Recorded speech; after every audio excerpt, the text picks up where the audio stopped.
Assalamualaikum warahmatullahi wabarakatuh. Salam sejahtera untuk kita semua. Izin memperkenalkan diri, nama saya Rizal Muhammad Akbar dengan NIM 22010318 beserta satu rekan saya. Di sini nama saya Muhammad Abdul Jabar dengan NIM 22010230. Kembali lagi bersama kami di podcast Jari, yang dimana Jari sendiri merupakan singkatan dari Jabar dan Rizal, yang dimana mungkin podcastnya berisi tentang edukasi, tentang pendidikan itu sendiri, yang dimana pada kesempatan kali ini kita akan membahas mengenai kurikulum pembelajaran.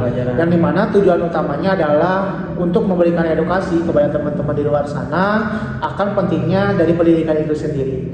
Yang dimana tujuan yang selanjutnya adalah untuk memenuhi ujian akhir semester dari mata kuliah psikologi dan kurikulum pendidikan atau kurikulum pembelajaran yang diampu oleh Bapak Iman Santoso, SPD, Magister Humaniora. Baik teman-teman, tanpa berlama-lama, mari kita simak podcast dari kita. Oke, teman-teman, mari langsung saja kita membahas kepada materi yang pertama, yang dimana mungkin Kang Adul pada kesempatan kali ini mungkin dari saya dulu ya. Boleh Kang, saya akan menjelaskan mengenai inovasi kurikulum itu apa. Oke. Yang dimana mungkin ya inovasi dan kurikulum terdiri dari dua kata yang berbeda, dua kata yang berbeda yaitu inovasi dan kurikulum. Menurut Kang Adul apa sih inovasi kurikulum itu? Menurut saya ya, inovasi kurikulum itu mungkin dari awal pendidikan itu dibuat pada tahun 60-an itu sudah memiliki banyak perubahan dari awal kurikulum itu diadakan sama pemerintah sampai saat ini tuh banyak sekali perubahan. Contohnya seperti waktu saya SMA tuh kurikulum itu kan mengikuti KTSP tahun 2013. Tapi sekarang ketika kita belajar, kita masuki kurikulum merdeka. Itu salah satu bentuk inovasi dari pemerintah untuk mengubah pendidikan di Indonesia.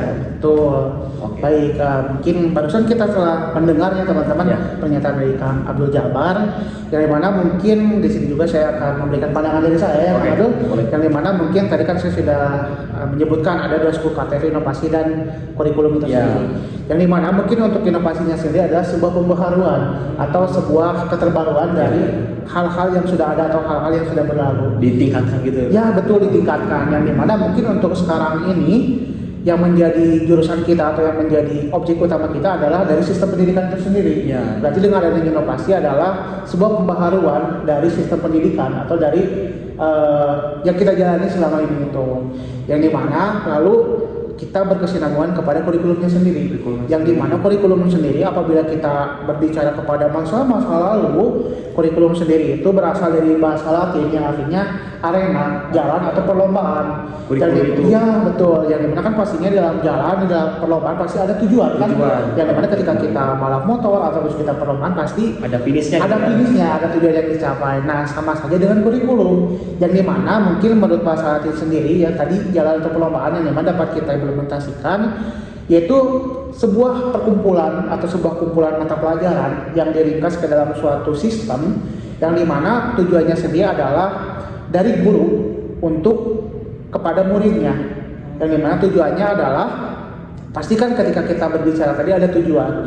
Yang dimana ketika guru mengajarkan kepada muridnya pasti tujuannya adalah muridnya itu lulus atau mengerti dengan materi yang ada. Jadi secara simpelnya kurikulum sendiri dapat kita artikan sebagai suatu proses pengajaran yang diberikan oleh guru kepada murid atau kepada subjeknya atau kepada siswanya, yang dimana tujuan utamanya adalah untuk membuat murid itu pastinya mengerti dan yang terakhirnya adalah lulus dari mata pelajaran yang ditentukan di dalam sistem kurikulum tersebut.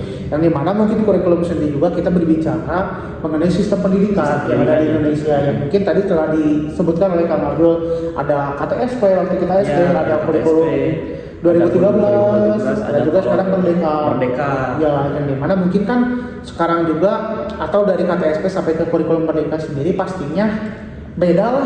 Pembaharuannya pasti ada. Ada berbagai macam pembaharuan dan inovasi baru juga. Nah, berarti dapat kita artikan bahwa kurikulum yang sudah kita jalankan dari SD sampai sekarang kita perkuliahan adalah terus terjadi pembaharuan. Yang dimana mungkin alhamdulillahnya ternyata pendidikan kita diperhatikan loh oleh pemerintah pusat itu dan terus berkembang. Seiring berkembangnya zaman. Di sekarang era globalisasi ini juga Kak. Iya betul. Yang dimana mungkin dengan sudahnya terpilih presiden baru, kami harapkan inovasi kurikulum itu bisa berjalan lebih relevan dan juga efektif. Ya betul, untuk kedepannya ya. Apalagi dikhususkan untuk maaf ya Kang, ke tempat-tempat yang mungkin belum tersentuh oleh teknologi.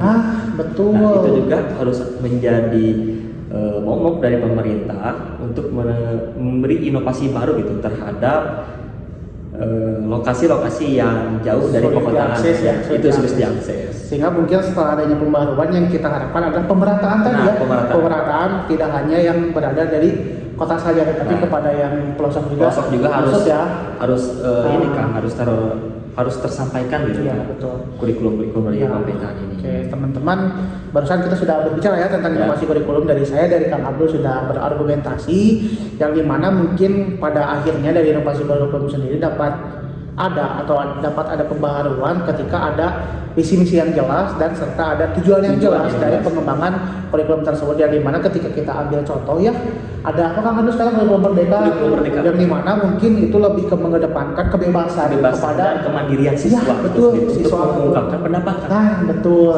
Jadi tidak lagi terbelenggu atau kalau menurut yang kita pelajari di PK belajar itu tidak tidak teacher center ya, tidak guru yang menjelaskan, tetapi balik kepada siswa, jadi student center seperti itu.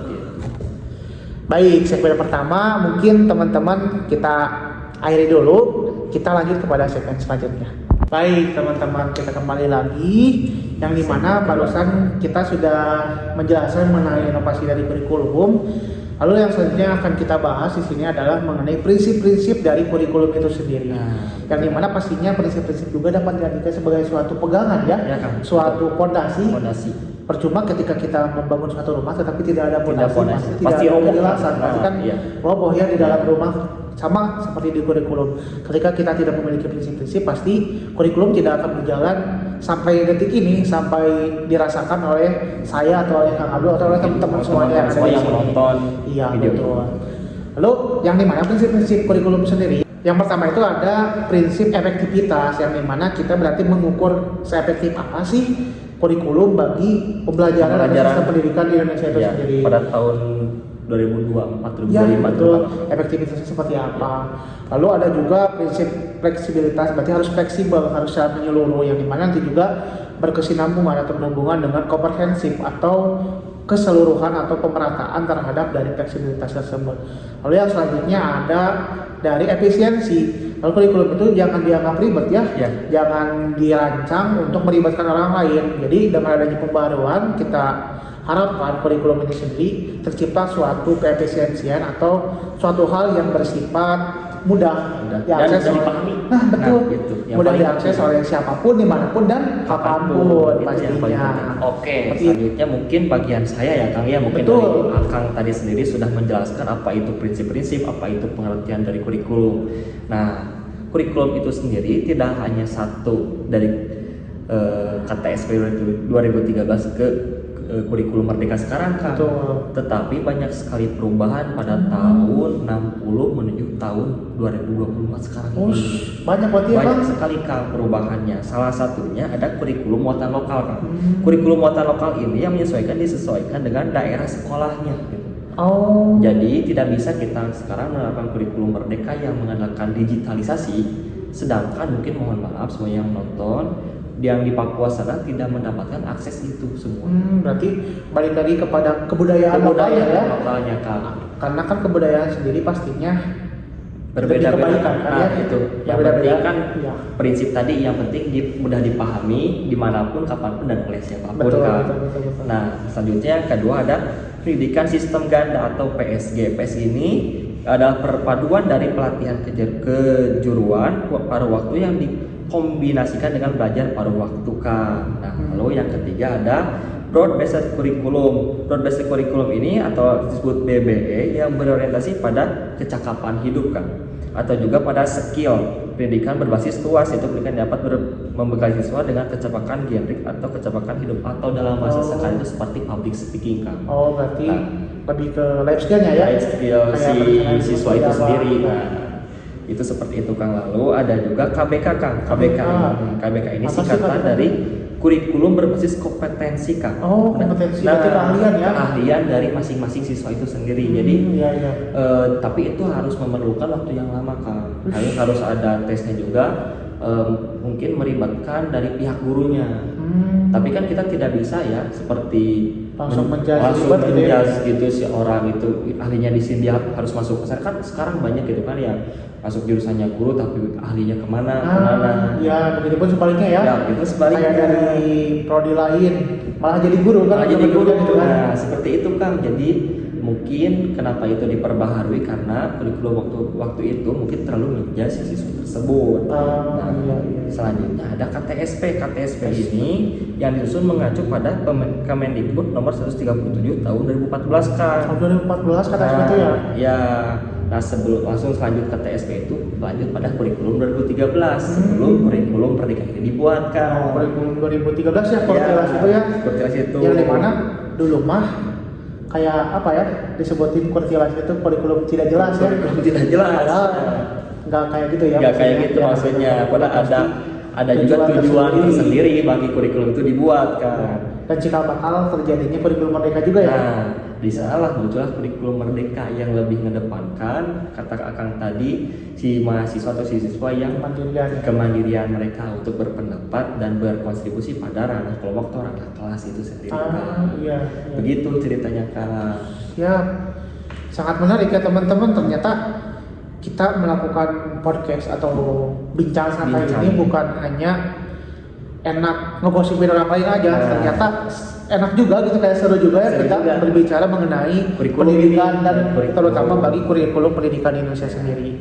Dan mungkin ya teman-teman cukup sekian yang dapat kami sampaikan ya Kang Abdul Jabbar, atau mungkin ada yang mau disampaikan lagi? Ya sepertinya mungkin kita simpulkan aja kan. Oh boleh. Mungkin boleh sama Akang tuh sama saya. Baik sama Kang Abdul. Boleh. Ya. Nih saya akan bacakan kesimpulan dari seluruh podcast pembicaraan psikologi kurikulum ini. Ya, inovasi dan kurikulum adalah dua konsep yang saling terkait. Inovasi bisa dipresentasikan sebagai sesuatu yang baru dalam konteks sosial.